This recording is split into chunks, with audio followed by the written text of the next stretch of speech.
मेरा दिल बदल दे, मेरा दिल बदल दे, मेरा दिल बदल दे, मेरा गफलत में डूबा दिल बदल दे, मेरा गफलत में डूबा दिल बदल दे, हवाओ हिर्स वाला दिल बदल दे, मेरा गफलत में डूबा दिल बदल दे, खुदाया फजल फरमा दिल बदल दे,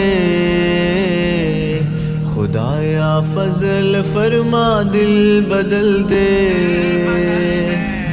बदल दे दिल की दुनिया दिल बदल दे, मेरा गफलत में डूबा दिल बदल दे। गुनाहगारी मैं कब तक उम्र काटूं, गुनाहगारी मैं कब तक उम्र काटूं, बदल दे मेरा रास्ता दिल बदल दे, सुनूं मैं नाम तेरा धड़कनों में, सुनूं मैं नाम तेरा धड़कनों में, मज़ा आ जाए मौला दिल बदल दे, मेरा गफलत में डूबा दिल बदल दे, हटा लूं आँख अपनी माँ सिवा से, हटा लूं आँख अपनी माँ सिवा से, जियूं मैं और मेरे अजीज़ तलब तालिबान, हम लोगों को मालूम है कि हम लोग यहाँ किस मकसद के लिए आए हैं। आप लोगों ने बैनर में और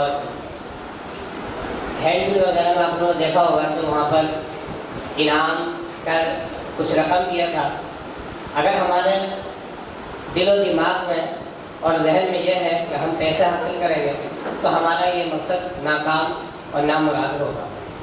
असल मकसद जो हमारा था वो ये था कि हम प्यारे नबी सल्लल्लाहु अलैहि वसल्लम की सीरत मुबारका और आप सल्लल्लाहु अलैहि वसल्लम की ज़िंदगी के बारे में सीखें, जानें और उस पर अमल करें। हमारे बुज़ुर्गों का और हमारे बड़ों का ये मामूल रहा है कि जब भी किसी दीनी मजलिस, दीनी महफिल या इस्लामी प्रोग्राम का आगाज़ होता है तो वो तिलावत कलामुल्लाह से होता है। और तिलावत कलामुल्लाह ऐसा बाबरकत है कि उसके एक एक हर्फ पर 10 नेकियां मिलती हैं, सुनने वालों को भी नेकियां मिलती हैं, पढ़ने वाले को भी नेकियां मिलती हैं। वो कुरान जो अल्लाह का कलाम है, अल्लाह के नबी सल्लल्लाहु अलैहि वसल्लम पर नाजिल हुआ और महबूब फरिश्ते के ज़रिए नाजिल हुआ। और बारहा आप दीनी मजलिस में, दीनी प्रोग्रामों में जो तिलावत सुनते हैं, किसी आलिम, हाफिज़, मौलाना से सुनते हैं।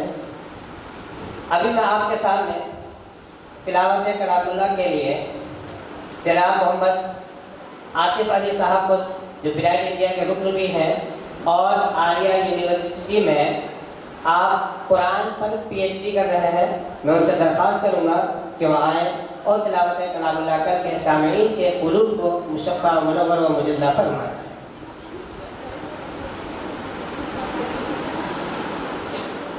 अऊज़ु बिल्लाहि मिनश शैतानिर रजीम। बिस्मिल्लाह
है, बरहक है, एक बात भी अल्लाह की उसमें किसी तरीके की ज़ालिकल किताब ला रैब फीह, इस किताब में जरा सी भी एक डॉट के बराबर भी गुंजाइश नहीं किसी भी शक व शुबा की। फिर भी अल्लाह ताला ने कसम खाई, वज़्ज़ुहा वल्लैलि इज़ा सजा, आप सल्लल्लाहु अलैहि वसल्लम के बारे में भी बताया गया और इसके अलावा बहुत सी चीज़ें इसमें बताई गई। और एक आयत थी वलल आखिरतु खैरुल लका मिनल ऊला, कि अल्लाह ताला ने इस दुनिया को जो बनाया है ये चंद दिनों के लिए है, हम यहाँ पर चंद दिनों के लिए हैं, चंद उम्रें, कुछ साल हम यहाँ इस ज़िंदगी दुनिया में गुजारेंगे, लेकिन असल जो ज़िंदगी है हमारी वलल आखिरतु खैरुल लका मिनल ऊला, असल ज़िंदगी वो आखिरत वाली ज़िंदगी है। और वो ज़िंदगी कैसे हासिल होगी? जब अल्लाह के अहकाम, अल्लाह के नबी सल्लल्लाहु अलैहि वसल्लम के तरीक़े पर अमल करेंगे तो हमें आखिरत की ज़िंदगी हमारी बेहतर होगी। और इसमें एक बात और आई थी, फ़अम्मल यतीम फ़ला तक़हर, कि जब आपके पास कोई यतीम, गरीब, लाचार, मजबूर, मिस्कीन अगर आए तो उनकी खैरखाई करो, उनके साथ उसमें सलूक करो, उनका बेहतरीन अंदाज में इस्तकबाल करो। वह अम्मस्साइला फला तनहर, और जब आपके पास कोई सवाल करने वाला, कोई गरीब, कोई मिस्कीन मांगने वाला आए तो उसको ना झड़को, कुछ न कुछ उसको देख दो और उसको जाने के लिए कह दो। वह अम्मा बिनिअमति रब्बिका फहद्दिस, और इस दुनिया में जितनी नियमतें भी हम अल्लाह ताला की इस्तेमाल करते हैं, खाने के मुतालिक हो, रहने के मुतालिक हो, पहनने के मुतालिक हो, हमारी दुनियावी ज़िंदगी में जितनी भी ज़रूरियात हैं, वह अम्मा बिनिअमति रब्बिका फहद्दिस, तो हम इन तमाम नियमतों पर अल्लाह का शुक्रिया अदा करें और अल्लाह का एहसान मानें।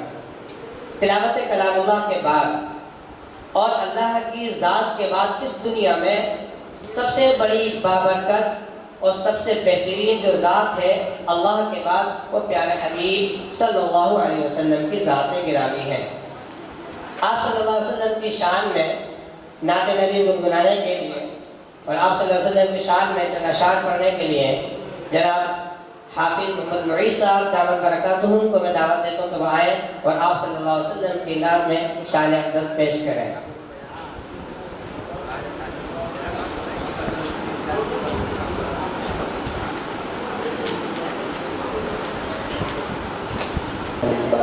दरूद शरीफ का नज़राना पेश करें। पढ़िए अल्लाहुम्मा सल्लि अला मुहम्मद व अला आलि मुहम्मद कमा सल्लैता अला इब्राहीम व अला आलि इब्राहीम इन्नका हमीदुम मजीद। अल्लाहुम्मा बारिक अला मुहम्मद व अला आलि मुहम्मद कमा बारकता अला इब्राहीम व अला आलि इब्राहीम। नात से कबल 4 मिसरा नज़्म समाअत फरमाएं।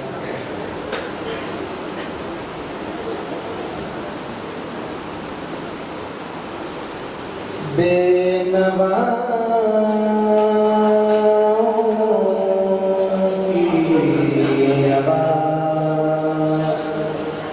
सुनता है, बेनवा की नवा सुनता है, इल्तिजा सबकी खुदा सुनता है। हम के बंदे हैं, हम के बंदे हैं, सना करते हैं, वो के खालिक है, सदा सुनता है। आइए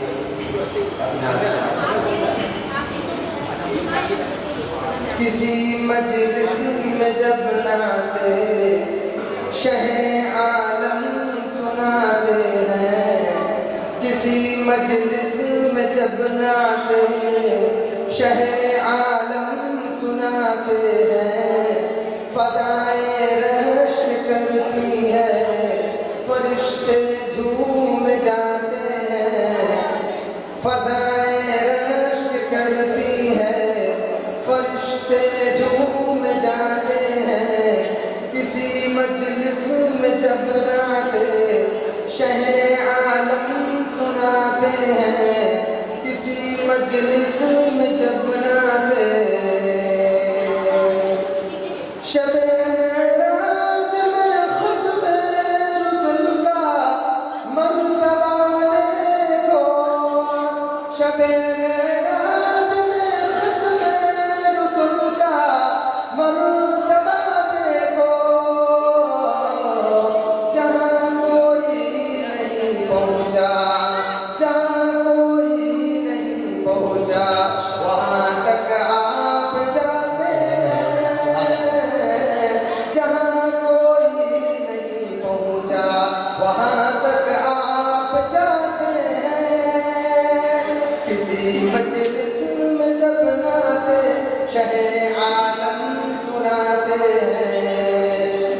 फज़ाएं रश करती है, फरिश्ते झूम जाते हैं, किसी मजलिस में जब नाते उतरते हैं फरिश्ते आसमां से पासबानी को, उतरते हैं फरिश्ते आसमां से पासबानी को, चराने बकरियां सहरा में जब सरकार जाते हैं, चराने बकरियां सहरा में जब सरकार जाते हैं, किसी मजलिस में जब नाते शहे आलम सुनाते हैं, फज़ाएं रश करती है, फरिश्ते झूम जाते हैं, किसी मजलिस में जब नाते शहे आलम सुनाते हैं। ये है शाने नबूवत, चांद हो जाता है दो टुकड़े, ये है शाने नबूवत, चांद हो जाता है दो टुकड़े, शहे कौनो मका जब हाथ की उंगली हिलाते हैं, शहे कौनो मका जब हाथ की उंगली हिलाते हैं, किसी मजलिस में जब नाते शहे आलम सुनाते हैं, फज़ाएं रश करती है, फरिश्ते झूम जाते हैं, किसी मजलिस में जब नाते शहे आलम सुनाते हैं।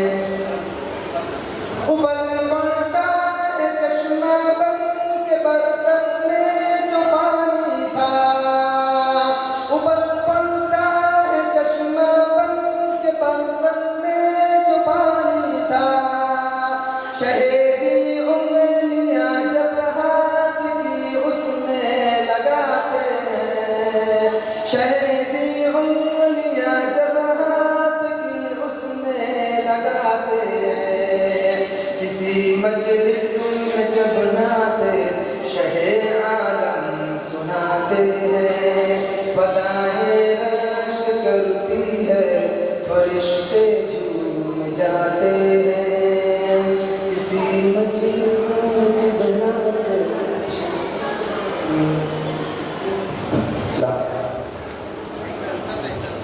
हमारे नबी सल्लल्लाहु अलैहि वसल्लम ने इरशाद फरमाया कि जब कोई बंदी मेरे ऊपर दुरूद व सलाम पेश करती है तो फरिश्तों के ज़रिए से अल्लाह के नबी सल्लल्लाहु अलैहि वसल्लम तक पहुँचाया जाता है, और आप सल्लल्लाहु अलैहि वसल्लम तक पहुँचाने के बाद इसके आगे आप सल्लल्लाहु अलैहि वसल्लम ने फरमाया कि जब कोई बंदा या बंदी दुरूद पाक पढ़ती है या दुरूद शरीफ पढ़ती है तो उसको 3 नियमतें हासिल होती हैं। एक ये कि उस पर अल्लाह ताला की तरफ से 10 रहमतें नाजिल होती हैं, 10 दर्जात बुलंद होते हैं। अभी आप हजरात के सामने आप लोगों को एक बार अपना पेपर चेक कर लीजिए। आप लोग जो जीके के स्टूडेंट हैं उनके पास जीके का होना चाहिए, जो सीरत के स्टूडेंट हैं उनके पास सीरत का होना चाहिए। एक बार चेक कर लीजिए अच्छे से, जिसका अगर कुछ बदलाव हो तो अभी बता दें। एक बार चेक कर लीजिए। और इसके लिए आपको सिर्फ और सिर्फ आधा घंटा दिया जाएगा, 30 मिनट्स, ठीक है।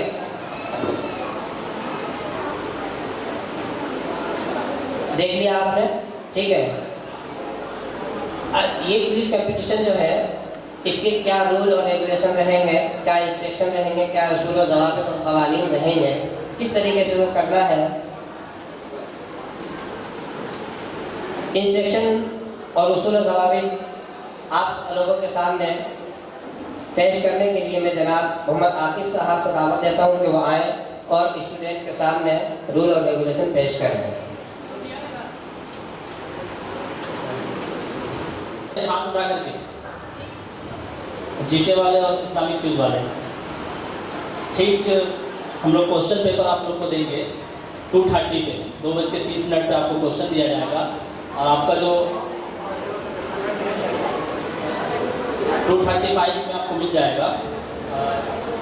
क्या कहते हैं मोहित साहब, आप पेपर बांट दीजिए, मैं इंस्ट्रक्शन बता दे रहा हूँ। इसमें आपको 25 मिनट दिया जाएगा और 25 दिया गया, उसमें अपना नाम आपने भर दिया होगा जो कि, और स्कूल का नाम वो भी आपने डाल दिया होगा, और वो कंप्लीट है तो आप अपना, हम जब टाइमिंग बोलेंगे, जब टाइमर देंगे आपको एग्ज़ाम लिखना है, जब यहाँ से यस होगा आपको लिखना शुरू कर देना है, और ज़्यादा नहीं, शॉर्ट में आंसर देना है, बिल्कुल शॉर्ट, बातें समझ में आ जाए बस।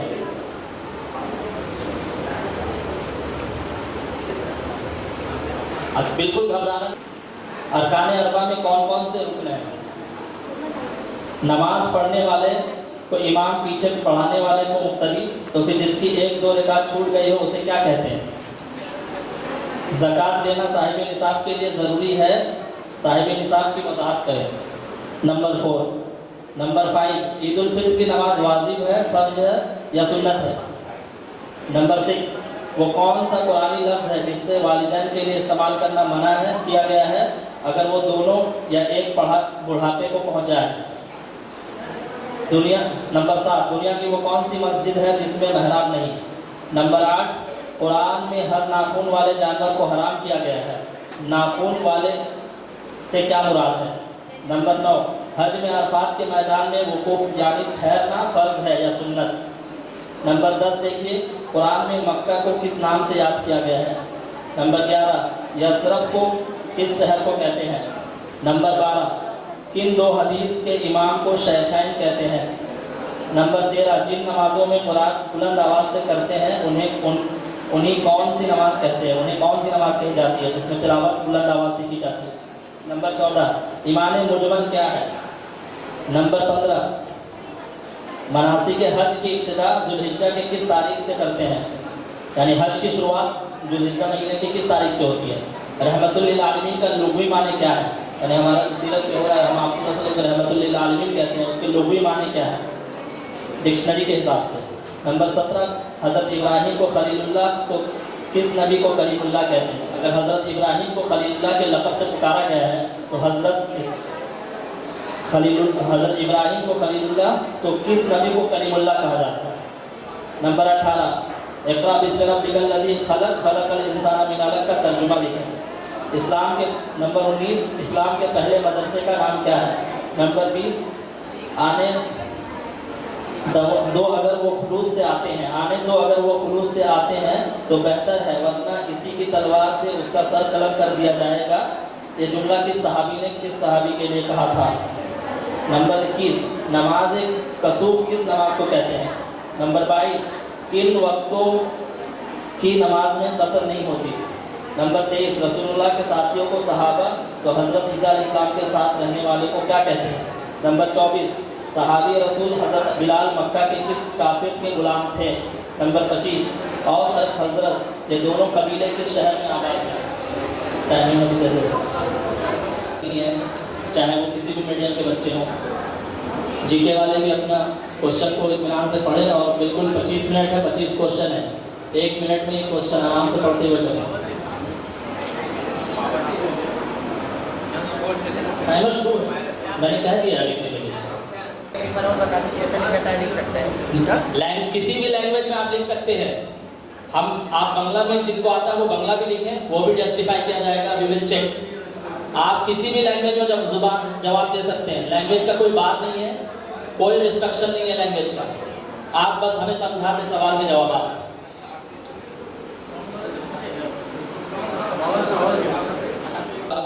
वो मुनसिफ और आदिल फैसला होगा। हम लोग एग्ज़ाम आपके पेपर को ले 25 मिनट के बाद जब आपका आंसर शीट कलेक्ट करेंगे, उसके बाद ईमानदारी के साथ बिल्कुल हक में फैसला जिनके आएगा जो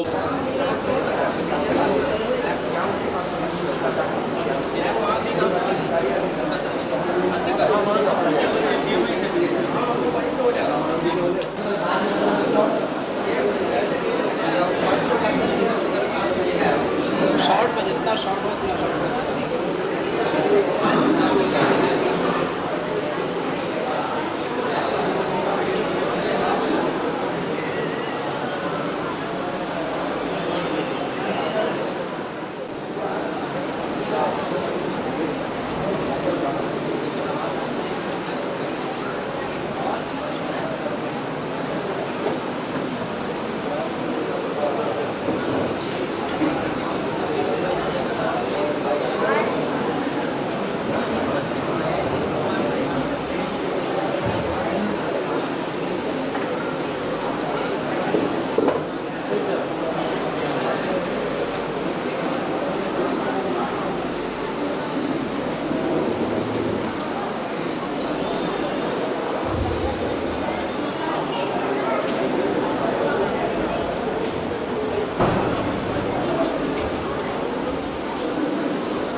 गार्जियन है क्या वो कौन है वहाँ पर?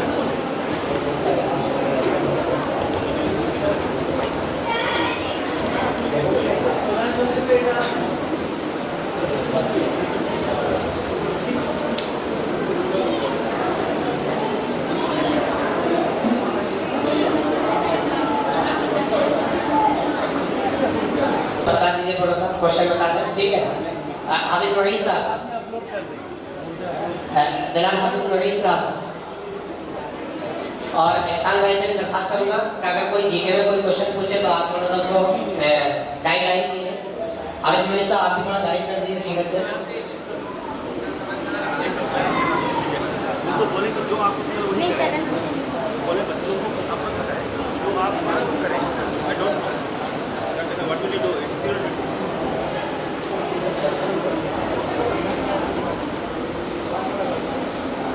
लैपटॉप में हुआ क्या?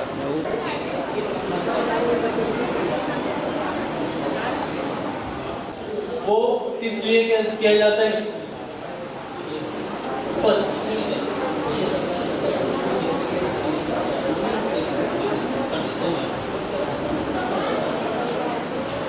वो किनकी याद में सेलिब्रेट करते हैं हम लोग।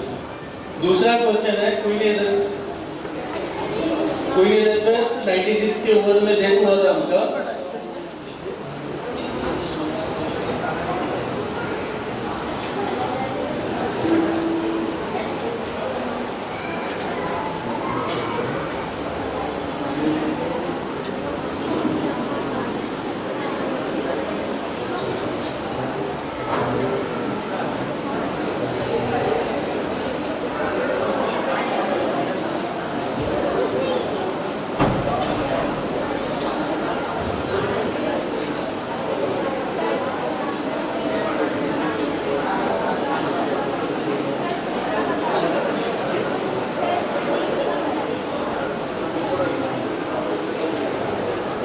आसान लगता है वहाँ से शुरू करें।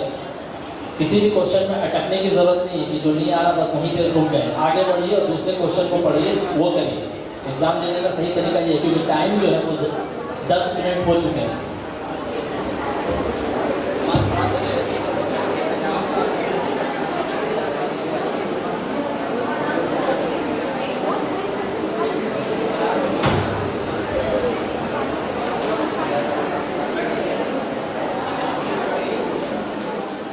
आंसर दें और 10 मिनट बचा हुआ है। उसका आई कार्ड गिर गया है, पार्टिसिपेंट कार्ड गिर गया है, हाथ उठाओ, किनका है?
उर्दू में कंफर्टेबल आप लोग सब लोग इंशाल्लाह,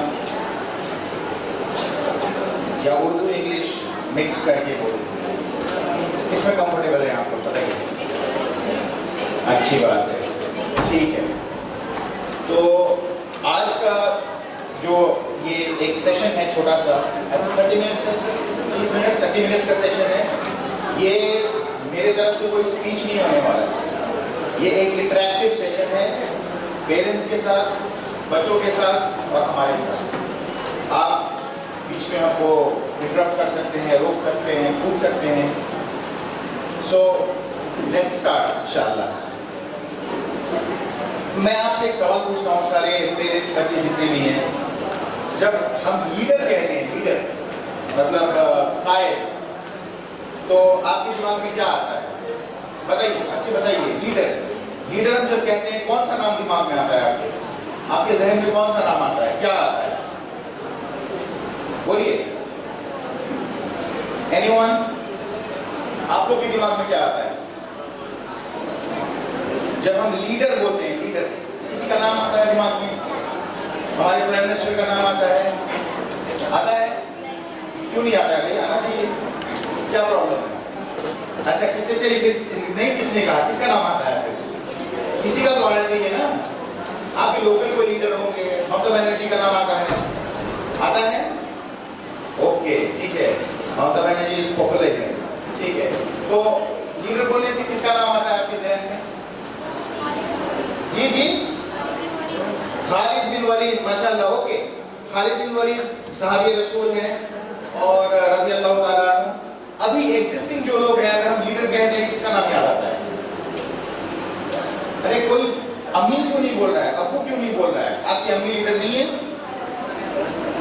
आपके अब्बू लीडर नहीं है? कौन है जो अपने अब्बू की तरह नहीं बनना चाहता है? आपके दादा, फूफी, खाला, चाचा? जी,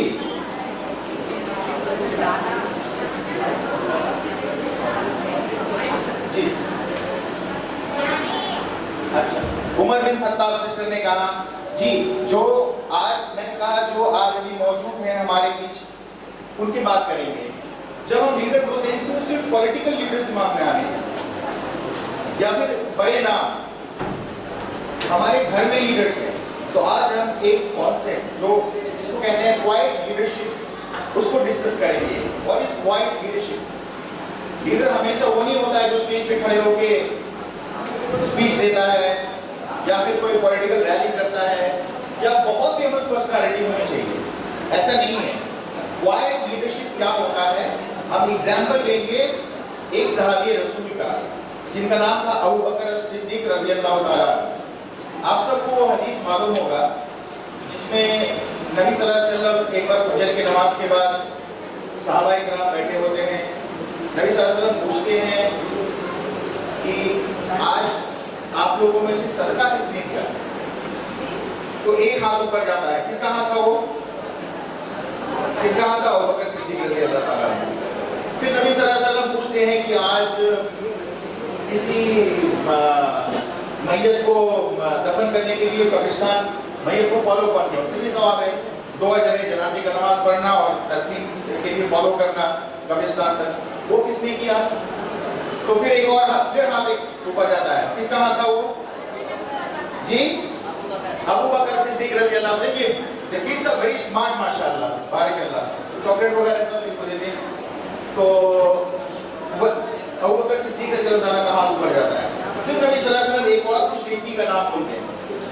कंटिन्यू नबी करीम सल्लल्लाहु अलैहि वसल्लम के हर सवाल के बाद जो हाथ ऊपर जा रहा था वो था अबू बकर सिद्दीक रज़ियल्लाहु अन्हु का हाथ। अब आपसे ये सवाल है, क्या सदका देना, नबी सल्लल्लाहु अलैहि वसल्लम ने ये सवाल नहीं पूछा किसने 10 करोड़ दिरहम सदका दिया, नबी सल्लल्लाहु अलैहि वसल्लम ने पूछा सदका किसने दिया। सिर्फ सवाल था सदका किसने दिया, तो हजरत अबू बकर सिद्दीक रज़ियल्लाहु अन्हु का हाथ ऊपर जा रहा है। ये एक क्या ये क्वाइट लीडर नहीं है, क्या अबू बकर सिद्दीक रज़ियल्लाहु अन्हु का ये अमल हमको मोटिवेट नहीं करता है कि हम सदका दें। और आगे चल के अबू बकर सिद्दीक रज़ियल्लाहु अन्हु क्या हुए, वो इस्लाम के पहले खलीफा हुए और उनका मकाम और मर्तबा हम सब अच्छी तरीके से जानते हैं। तो ये क्वाइट लीडरशिप का आदत अपने अंदर पैदा करने से जरूरी नहीं है कि आदमी कोई बड़ा लीडर या कोई बड़ा आदमी दुनिया में कोई ऊंचा मुकाम मर्तबा मिल जाए, ये जरूरी नहीं है। लेकिन हाँ, ये जरूर होगा कि आपके साइलेंट फॉरवर्ड्स हो जाएंगे और दुनिया में नहीं आखिरत में इसका सवाब जरूर मिलेगा।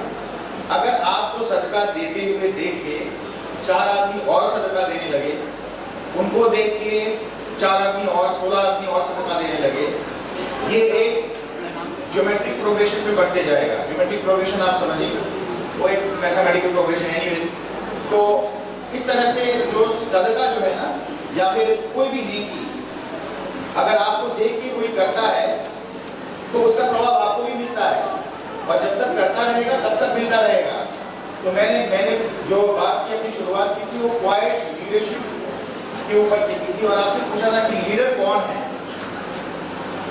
तो वालिदैन से एक स्पेशल, खासकर मदर से एक स्पेशल रिक्वेस्ट है कि आप अपने बच्चों के लिए लीडर्स बनिए।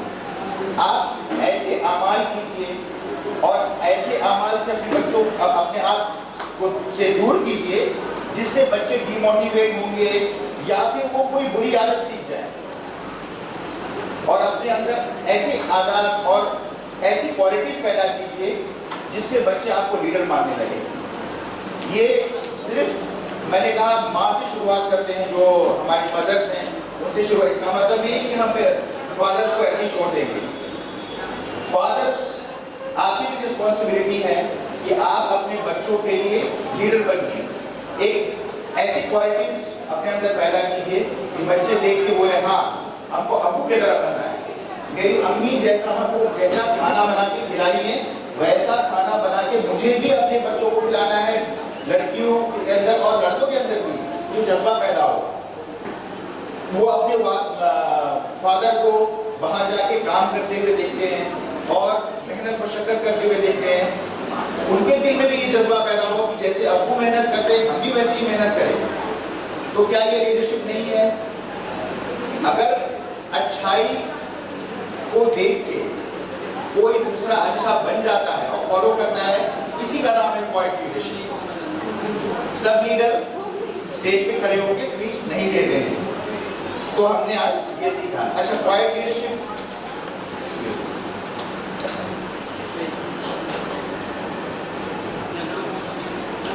अच्छा इसका नुस्खा क्या है क्वाइट लीडरशिप का? बहुत सारे नुस्खे हैं, हम आपके साथ 2 ही शेयर करेंगे, टाइम बहुत कम है हमारे पास। तो हमको हमारी जिंदगी में एक गोल होना चाहिए, चाहे वो स्टडीज के रिलेटेड हो या फिर जिनकी स्टडीज खत्म हो गए हो, किसी भी चीज का गोल आप सेट कर सकते हैं लाइफ में। तो हम डिस्कस करेंगे how do we set our goals, हम कैसे सेट करें और कौन से गोल सेट करें। अगर हम बच्चे बैठे, बच्चा आप बताएंगे, आप में से किसी का कोई बताइए आपका गोल क्या है? Your goal in life, anyone, students बोलिए, बोलो बेटा। स्पेस साइंटिस्ट, माशाअल्लाह माशाअल्लाह, very good. Archaeologist, army, Okay, you want to join the army? Anyone else? Yes. Cardiologist. Cardiologist, engineer, doctor. बोलिए. IPS. We have an IPS officer sitting in the hall. MashaAllah, barakallah feekum. और astronaut. देखिए बच्चों ने मुख्तलिफ professions के नाम बताए. सभी ने कुछ न कुछ प्रोफेशन कहा. मतलब किसी ने ये नहीं कहा मुझे एक अच्छा मुसलमान बनना है, या एक अच्छा इंडियन बनना है, एक अच्छा सिटीजन बनना है कंट्री का. जब हम गोल की बात करते हैं तो हमारा दिमाग कहाँ जाता है? पैसा कमाने को. मतलब वही होना चाहिए. ये तो हमारा प्रोफेशन है, ये हमारा क्या बोले इसको, मतलब पैसा कमाने का जरिया है. ठीक है, मैं इसको गलत नहीं कह रहा, लेकिन गोल इसके गोल हो सकता है कार्डियोलॉजिस्ट बनना, कोई प्रॉब्लम नहीं है. कोई कार्डियोलॉजिस्ट जो बोला मैं आपको कुछ गलत नहीं कह रहा हूँ. लेकिन गोल जब हम कहते हैं, हमेशा प्रोफेशन या फिर मनी रिलेटेड जो भी आपके दिमाग में चीजें होती हैं, हमेशा उस तरफ बात नहीं आनी चाहिए. Goal can be set for anything. अगर आप कह रहे हैं कि मुझे एक अच्छा सिटीजन बनना है, ये भी एक गोल है. मुझे एक अच्छा मुसलमान बनना है, ये भी एक गोल है. मुझे एक अच्छा इंसान बनना है, ये भी एक गोल है. कैसे बनेंगे, क्या करेंगे? अच्छा इंसान, अच्छा सिटीजन, अच्छा मुसलमान बनने के लिए और क्या काफी है कि हम अच्छे इंसान बन जाएं और काम नहीं करें? अच्छे इंसान बन जाएं और पैसे नहीं कमाएं, या फिर अच्छे इंसान बन जाएं अपने हेल्थ का ध्यान नहीं दें? अच्छे इंसान बन जाए पढ़ाई लिखाई बंद कर दें. अच्छे इंसान बन के पढ़ाई लिखाई में हम तो अच्छे इंसान हैं, हम तो बहुत अच्छे इंसान हैं, हम पढ़ाई लिखाई बंद करें, ऐसा नहीं है. तो हम दो नुस्खे, बहुत सारे चीजें सिर्फ दो डिस्कस करेंगे. When we set our goals, we have to set it smart. और ये गोल सेट करने के तरीके हैं. स्मार्ट आप लिख लीजिए SMART. जिनके पास पेपर है उसमें लिख लीजिए SMART. लिख लिए उसको पेपर में.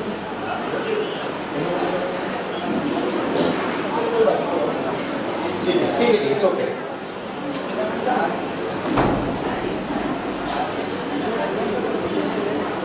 अब स्मार्ट मतलब होता क्या है?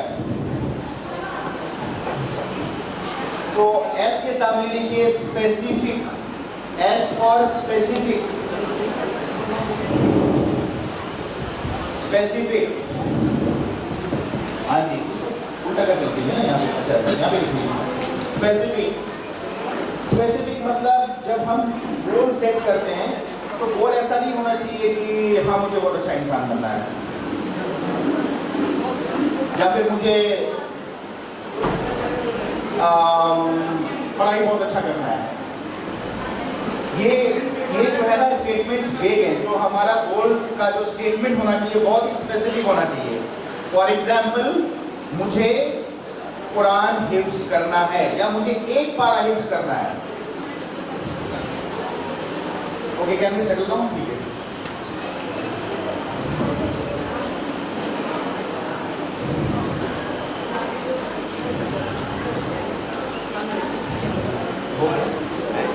अच्छा ठीक है, हम वेट कर लेते हैं. सिस्टर्स के पास पेपर नहीं था. ठीक है, चलें. स्मार्ट लिख लीजिए आप. उसके बाद गोल सेट करने का स्मार्ट फॉर्मूला क्या है वो हम देख लेते हैं. S for specific. आपका गोल बहुत ही स्पेसिफिक होना चाहिए. फॉर एग्जाम्पल स्टूडेंट्स, आपके लिए ये हो सकता है कि मैं इस मंडे तक या इस वीक में ये एक चैप्टर एकदम पढ़ लूंगा. ठीक है, बहुत ही स्पेसिफिक हुआ. मैथ्स का फ्रैक्शन वाला जो चैप्टर है वो मैं इस हफ्ते पढ़ लूंगा या पढ़ लूंगी. ठीक है, ये स्पेसिफिक है.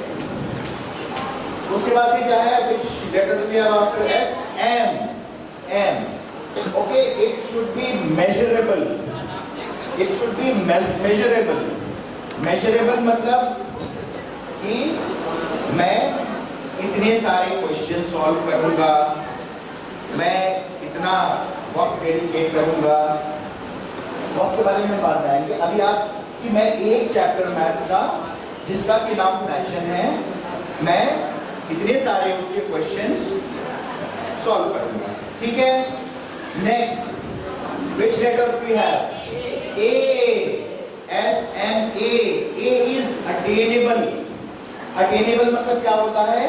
जो आप कर सकते हैं, जो आप कर सकते हैं। अब देखिए जब हम कहते हैं कर सकते हैं, it depends कि देखिए कोई बच्चे किसी बच्चे को अलग अलग ज़्यादा ज़हन दिए होते हैं, किसी को अलग अलग कम दिए होते हैं, किसी और जगह उसको ज़्यादा दिए होते हैं। तो हर इंसान की सलाहियत अलग अलग है।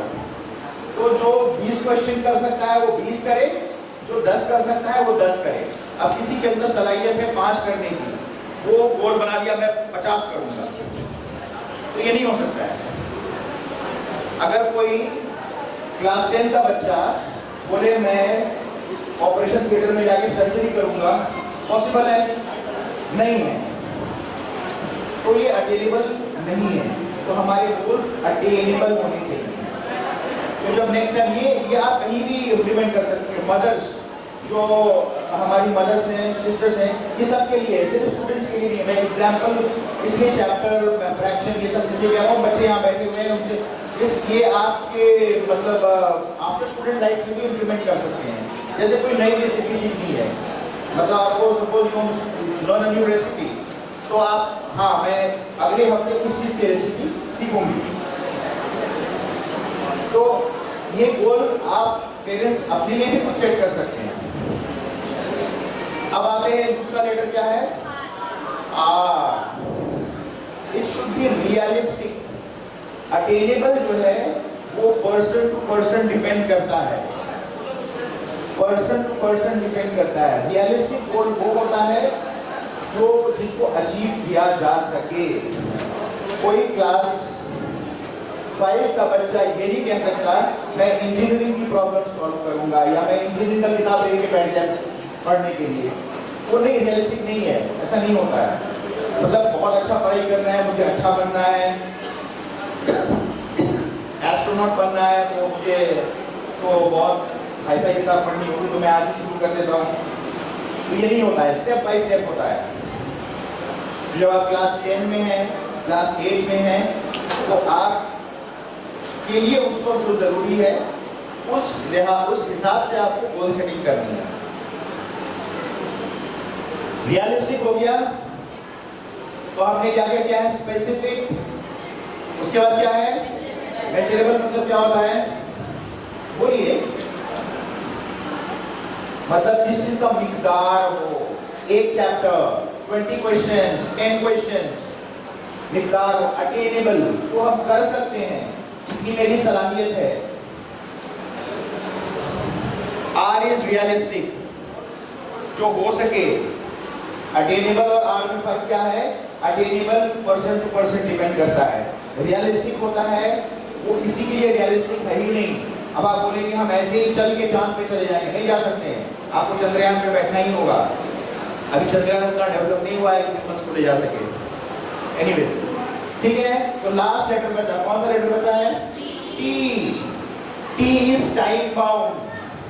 Time bound. आप बोलेंगे मैं मैथ्स का ये चैप्टर पढ़ूंगा, अगर आप अपने गोल को इस तरह से प्लान कर रहे हैं कि वो चैप्टर आप एग्जाम के बाद पढ़ेंगे, तो कोई फायदा होने वाला नहीं है। उसको आपको एक स्पेसिफिक टाइम के अंदर पढ़ना होगा, ठीक है?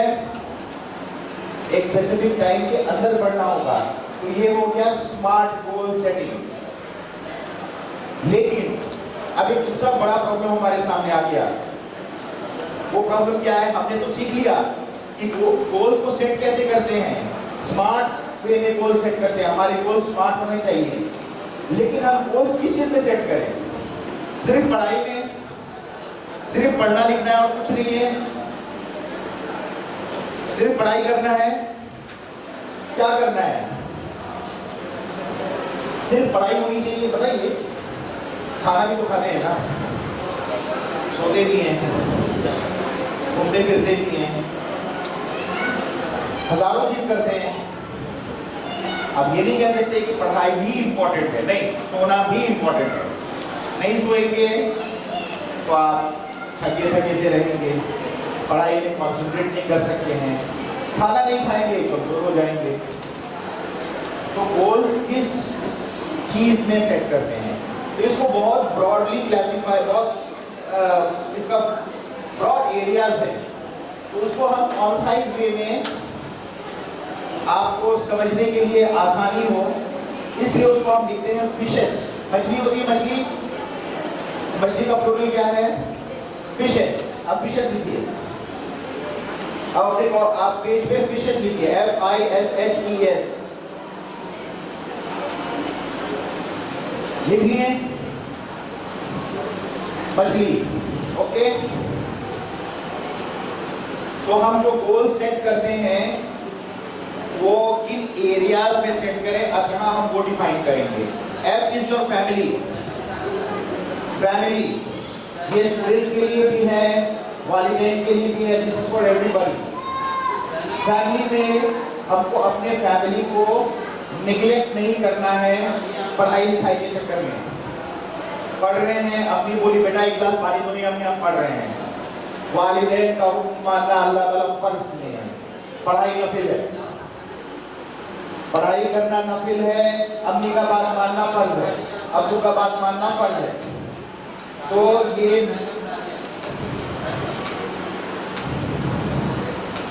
समझे बात। फैमिली, फैमिली में सबसे पहले माँ का दर्जा है, उसके बाद वालिद का दर्जा है, उसके बाद से सबका दर्जा है, कुछ ना कुछ दर्जा है। तो जब हम पढ़ाई लिखाई कर रहे हैं, अम्मी बोली जाके नीचे से बाजार से कुछ ला दीजिए, कुछ हेल्प मांग रही है,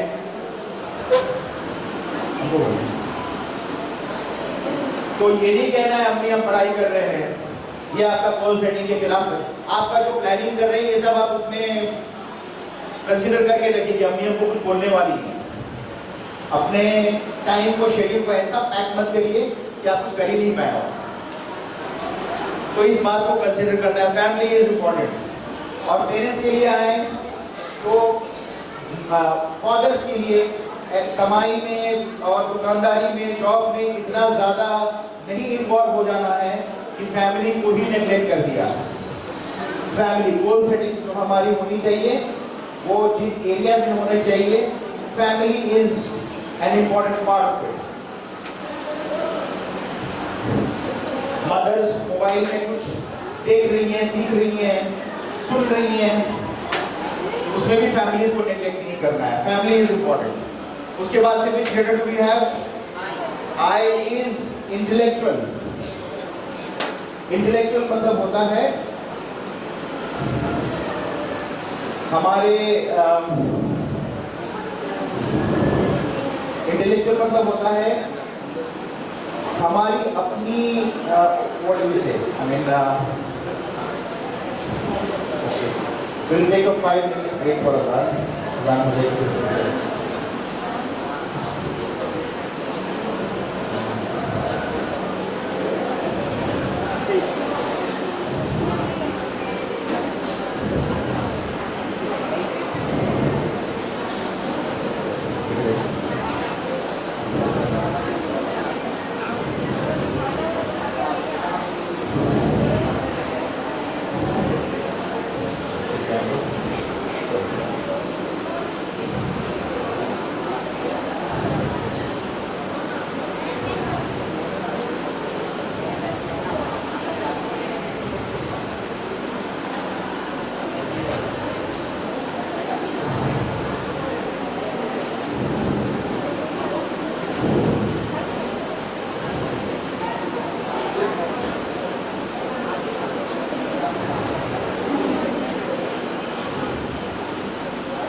Alright, so जो सेकंड एरिया है वो है इंटेलेक्चुअल। इंटेलेक्चुअल मतलब अपने इंटेलेक्चुअल डेवलपमेंट के लिए कुछ करना, कोई नया स्किल सीखना, या फिर कोई नई सूरह याद कर लेना या फिर कोई किताब पढ़ लेना, कुरान की तफसीर पढ़ लेना, तो इससे क्या होता है कि आपके नॉलेज में इजाफा होता है। तो इंटेलेक्चुअल जो स्टूडेंट्स हैं उनके लिए भी है, या आप जो पढ़ रहे हैं स्कूल की चीज़ें, उसके अलावा भी चीज़ें पढ़िए जो जिससे आपके जनरल नॉलेज में इजाफा होगा। जैसे कि आज जो क्विज आपका हुआ वो शायद आप स्कूल में नहीं पढ़े होंगे, या आप कुछ एक्स्ट्रा पढ़े तभी आज आप आंसर लिख पाए। तो ये इंटेलेक्चुअल एरिया हो गया जहाँ पे आपको गोल सेटिंग करनी है, इन एरियाज में करनी है, किसी को नेग्लेक्ट नहीं करना है। उसके बाद से क्या है, एस, FIS, एस है स्पिरिचुअल। स्पिरिचुअल मतलब हमारे दीन और मजहब से जो रिलेटेड है, इसको भी नेग्लेक्ट नहीं करना है। It is a very important part of our life, इसलिए इसको हम नेग्लेक्ट नहीं कर सकते। स्पिरिचुअल एरिया में गोल सेटिंग करने का मतलब कभी एटलीस्ट हफ्ते में एक दिन अगर डिफिकल्ट है तहज्जुद पढ़ने की कोशिश कीजिए, रात को जाग के तहज्जुद की नमाज पढ़ने की कोशिश कीजिए। कभी कभार एक बार मंडे को रोज़ा रखने की कोशिश कीजिए, क्योंकि नबी करीम सल्लल्लाहु अलैहि वसल्लम की सुन्नत है रोज़ा रखना मंडेज एंड थर्सडेज को। कभी कभार रख लीजिए, फर्ज नहीं है, इसलिए आपको ये कोई नहीं कह सकता कि आपको रखना ही होगा, लेकिन ये आपके स्पिरिचुअल डेवलपमेंट के लिए बहुत अच्छा है कि आप जितना सुन्नत फॉलो कर सकते हैं करें उसको। तो ये हो गया spiritual. H is for health को नेग्लेक्ट नहीं करना है पढ़ाई के चक्कर में, कमाने के चक्कर में या किसी और चीज के चक्कर में। Health is very important. अगर आपको कोई भी किसी तरीके का हेल्थ इश्यूज है उसको एड्रेस कीजिए। ये नहीं कि नहीं एग्जाम खत्म हो जाए तो ये हो जाए उसको, आप डॉक्टर के पास जाइए, आप जिस तरीके से हीलिंग हो सके, जिस तरीके से आपको शिफा पहुंच सके, आप उन जराए का इस्तेमाल कीजिए। तो ये हो गया H। So we are done with FISH। E है अभी E is इकोनॉमिक। पैसा कमाना बहुत इंपॉर्टेंट है, और पैसा कमाने हमारे मुआशरे में पैसा मेनली फादर्स कमाते हैं, जो घर के जेंट्स होते हैं वो कमाते हैं। तो क्या ये ई वाला पार्ट लेडीज के लिए या बच्चों के लिए इंपॉर्टेंट नहीं है? बहुत इंपॉर्टेंट है। आपको पता होना चाहिए पैसा खर्च कैसे करना है, पैसे को वेस्ट नहीं करना है, पैसे को गलत जगह इस्तेमाल नहीं करना है। तो गोल में सेट जब करेंगे, जब आप शॉपिंग करने जाएं तो आपका ये प्लान होना चाहिए कि I am not going to waste money and I am not going to spend the money on anything which is not important. जो चीज जरूरत की नहीं है उसको नहीं खरीदना है, जरूरत से ज्यादा भी नहीं खरीदना है। ये फाइनेंशियल और इकोनॉमिक प्लानिंग जो है बहुत इंपॉर्टेंट है। ये चीज बच्चों को सिखानी चाहिए, पेरेंट्स को चाहिए कि बच्चों को फाइनेंशियल प्लानिंग सिखाएं, मनी हैंडल करना सिखाएं, पैसे को कैसे इस्तेमाल किया जाता है वो सिखाएं। क्योंकि अगर ये नहीं सिखाएंगे और बच्चों को पैसा हैंडल करने नहीं आएगा, चाहे वो जितना भी कमा ले, वो कभी भी उनके अंदर कनात नहीं आएगा। कनात एक इकोनॉमिक प्लानिंग का एक पार्ट है। कम में रहना, ठीक है अभी जरूरत है इस महीने हमको कपड़े नहीं खरीदेंगे, 2 महीने बाद खरीद लेंगे। ये कनात जो है इतना इम्पोर्टेंट है। और अपनी जिंदगी में सुहद लाना, सुहद मतलब कम पे इत्तेफा करना, चलो ठीक है जरूरत है तो भी नहीं खरीदना है। कंजूसी एक अलग लेवल में चला गया, मैं कंजूसी की बात नहीं कर रहा हूँ। कभी ऐसा होता है, आप मेरी बात शायद समझ पाए, मैं पता नहीं समझा पा रहा हूँ या नहीं। सुहद और कनात जो है ये मुसलमान की जिंदगी में बहुत इंपॉर्टेंट है और होना चाहिए। ये आपके नफ्स के लिए भी अच्छा है। ये जिस चीज का दिल हुआ तुरंत खरीद लिया, इससे बच्चे भी सीखते, अरे अम्मी अब्बा तो जो जरूरत जो बोलते हैं हम तुरंत खरीद देते हैं, तो उनके अंदर सब्र नहीं आएगा और उनके अंदर कनात नहीं आएगा। ये कनात आज के इस दौर में बच्चों को कनात सिखाना बहुत बहुत इंपॉर्टेंट है। और बच्चे जो आप बैठे हुए हैं, ये जरूरी नहीं कि आपको डिमांड करें अम्मी अब्बू से वो तुरंत आ जाए, नहीं भी आ सकता है, ठीक है। दुनिया ख्वाहिश पूरी करने की जगह नहीं है, जन्नत है। तो जरूरी नहीं कि दुनिया में आपकी सारी ख्वाहिश पूरी हो जाए, जन्नत में लेकिन हो जाएगा इंशाअल्लाह। We are done with economic, last बचा हुआ है एक एस, है ना, एस सोशल। सोशल एरिया में आप गोल सेटिंग्स करेंगे कि आपका जो मुआशरा है, आप जहां रहते हैं, आप जिस शहर में रहते हैं, उसको आप कुछ गिव बैक करें। सोसाइटी, जिस सोसाइटी में हम रहते हैं, irrespective of religion, caste, creed, colour, कोई भी हो, कैसा भी हो, उनको मदद की जरूरत है। ये आपकी जिम्मेदारी है कि आप उनको मदद करें। सोशल गोल सेटिंग्स का एक इंपॉर्टेंट पार्ट ये भी है कि हम एक रिस्पॉन्सिबल सिटीजन बने। गवर्नमेंट के जो भी रूल्स हैं हम उसको फॉलो करें। तो ये एरिया में भी हमारा गोल सेटिंग, हमारा टाइम लगना चाहिए कि सोशल वर्क करें, हम लोगों की मदद करें। तो ये हो गए smart goal settings. And in the fishes area, fishes जो है ये एरियाज है जहां गोल सेट करते हैं। स्मार्ट तरीका है, जो मेथोडोलॉजी है, जिस तरीके से आप गोल सेटिंग करेंगे।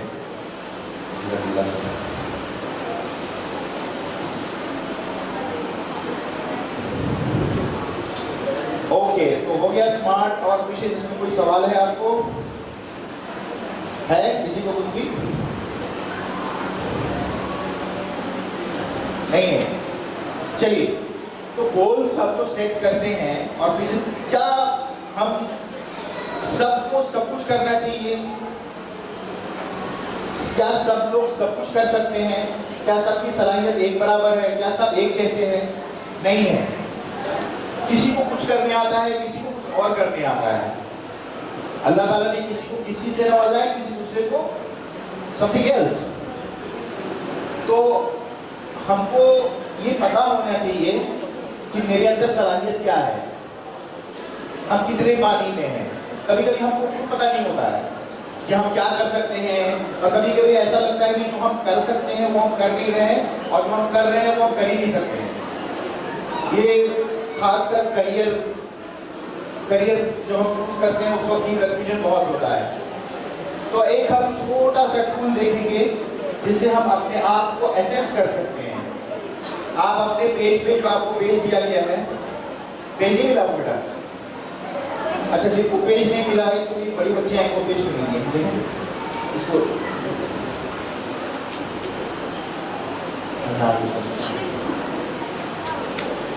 आप अपने जो भी स्पेस है वहां पे एक ऐसा प्लस बनाइए, बड़ा सा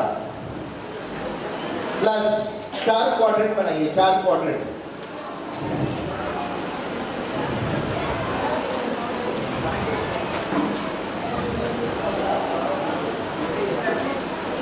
ऐसा बनाइए, ठीक है? ये बनाना, ये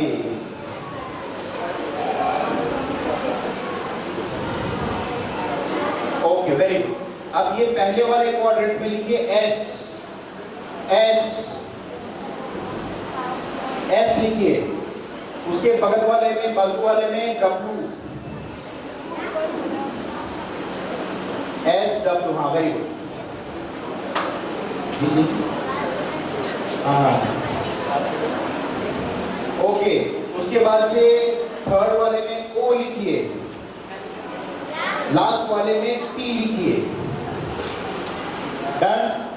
जहां आपने एस लिखा है वहां आपके स्ट्रेंथ्स होंगे कि आपको लगता है कौन कौन से आपके स्ट्रेंथ्स हैं, मतलब आप क्या चीज अच्छा कर सकते हैं, वहां पे वो लिखेंगे।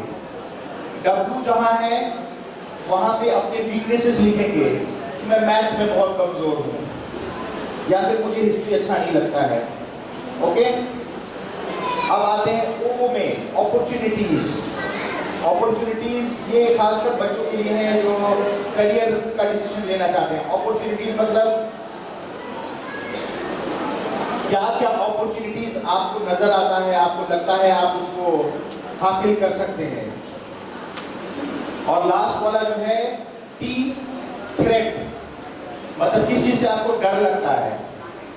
जब आप ये एक बार लिख लेंगे तो आपके सामने ये चीजें लिखी हुई होंगी, तो आपको करना क्या है, अपने स्ट्रेंथ को और स्ट्रॉन्ग करना है, अपने वीकनेसेस पे काम करना है ताकि वो स्ट्रेंथ में आ जाए, वीकनेसेस को कम करना है क्योंकि आपके सामने लिखा हुआ है। अब आपको ये भी स्मार्ट मेथोडोलॉजी के थ्रू आपको प्लान करके अपने वीकनेसेस को स्ट्रेंथ बनाना है। आपके जो अपॉर्चुनिटीज हैं उनको कैसे अचीव कर सकते हैं, उस पर कैसे क्या काम कर सकते हैं, कैसे अपने लिए फ्रूटफुल बना सकते हैं, वो आपको प्लान करना है। और थ्रेट्स जो है, थ्रेट्स को कैसे मिनिमाइज किया जा सकता है, कैसे कम कर सकते हैं, वो प्लान कर सकते हैं। तो ये है आपका स्वॉट एनालिसिस। बहुत ही मुख्तसर तौर पे मैंने आपको समझाया है, इसको आप घर में आराम से कीजिए और करते रहिए, तब आपको पता चलेगा कि आपके स्ट्रेंथ्स वीकनेसेस क्या हैं। ऑलराइट, और इसी के साथ हमारा ये प्रोग्राम थोड़ा लंबा हो गया, खत्म होता है। उम्मीद है कि आपको कुछ सीखने को मिला होगा इंशाअल्लाह। बारकल्लाहु फीक। अस्सलामु अलैकुम व रहमतुल्लाहि व बरकातुहू।